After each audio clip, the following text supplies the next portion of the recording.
You would have read about a lot of innovations that we've been able to bring to the market on cloud. There are many more that is there in the offing. We have a big focus on the education research across the global space and also in the Indian segment. One of those areas that we focused on is to see how we could be able to deliver cloud services through our partnership with educational universities like that of KL University. The whole market that we see is important to change, because this is where the transformation happens for people, right? This is where one gets moved from a boy to a man in the institutions. If you could get that change transformed the right way, we see a big potential or a change that they can bring it into the IT industry itself. So what are we doing here? We're just trying to see how we could get the students completely ready for the world. When they are coming out, when they are passing out of university, they should be in a position to know what are the trends, what are those areas that they should focus, so that when they come out of the college, they exactly fit the requirements of the large organizations.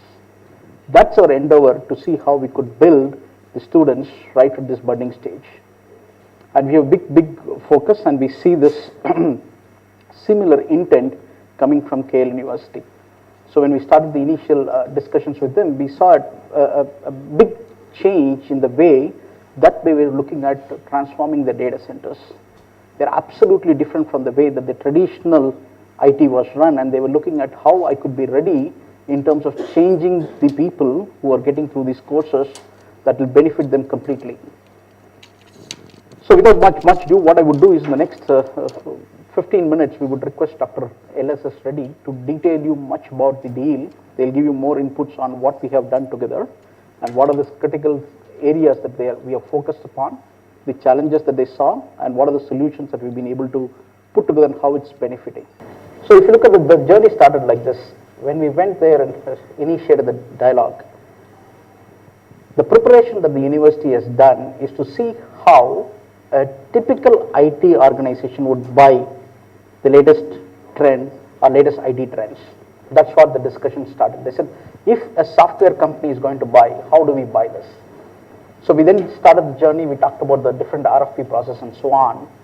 And after a few days, when we came back, we realized that the complete RFP that looked was better than what we typically see in the market.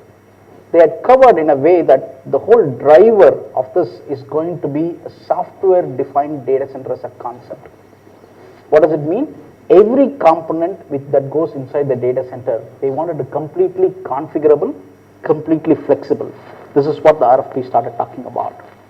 In a typical RFP, we see that they give me so much of servers, so much of storage, and so on. But here we started seeing them completely change that, hey, my students, there are 10,000 students, and very soon we wanted to increase it to 15,000 students. There are going to be so many laboratories in our organization, so many departments, and so much of research programs. They want all of them to see how they would optimize the existing infrastructure and use it to the maximum that is possible with the easiest self-service model. They said that there's no more that the student should come and ask for an application or an infrastructure. That's how they will just come on the portal, they will request what the need is, and they should get depending on the privileges that they have. And they said that this has to be built on completely a wireless model. The campus should be completely wireless on the latest technology. So they roughly have around 400 access points in their universities.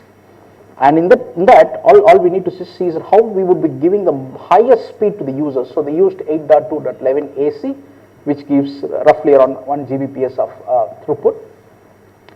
And they also ensure that there is enough and more content that is put onto this on total solutions.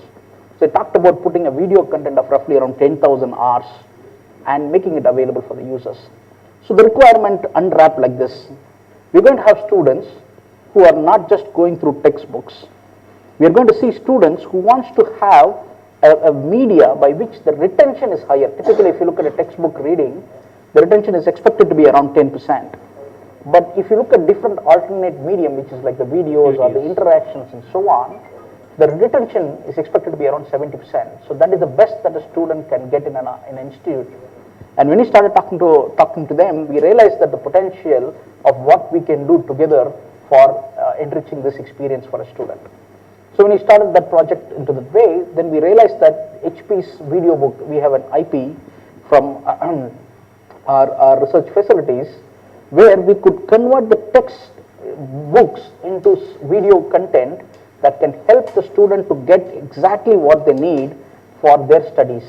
If they go to the web, you know how much content is and where and all they can lead to. Instead of it, we just thought we'll just give structured, and video book with its algorithm gives the same solution where we give all the relevant contents pulled out and a single reference point is available for the students to have his learning from anywhere at any time.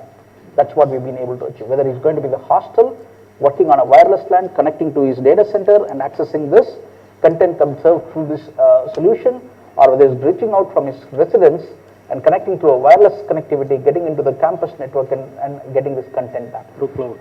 Through the cloud, right? Yeah. So anything, anywhere they are, they should be able to get this content accessed in the right way. So we've enabled that. So to do that, we wanted to ensure that there is one architecture, which means what are they asking? They're asking like any other IT company. They're saying that I want BYOD or bring your own devices, right?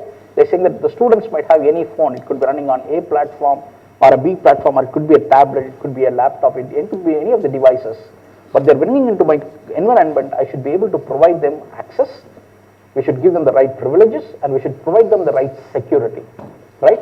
So this is the requirement that came in from them. Then they say that while we have got a lot of data available on the internet, how do we provide information to the students? So that analytics work that they will have to do, we need to get that done into that institution. Third, they talked about every application that is running in their university, which it could be an ERP, which could be an attendance system, which could be e-learning. All of this, they want to provide it on the cloud environment so that every department is not duplicating the same process that is required for these activities. So we just try to group them and get them under one single layer. Look at what the student is getting. He just has got a username, password. Into that he goes, he knows which elective he has picked, and within what semester, what are the contents within that, what he has to get through by what time frame, and what information he can gather from this whole solution. So they need to put the state-of-the-art equipment. So they bought, under all the evaluations, after all the evaluations, they bought the HP Cloud System Matrix. The benefit of HP Cloud System Matrix is basically building a cloud into the data center is the fastest type.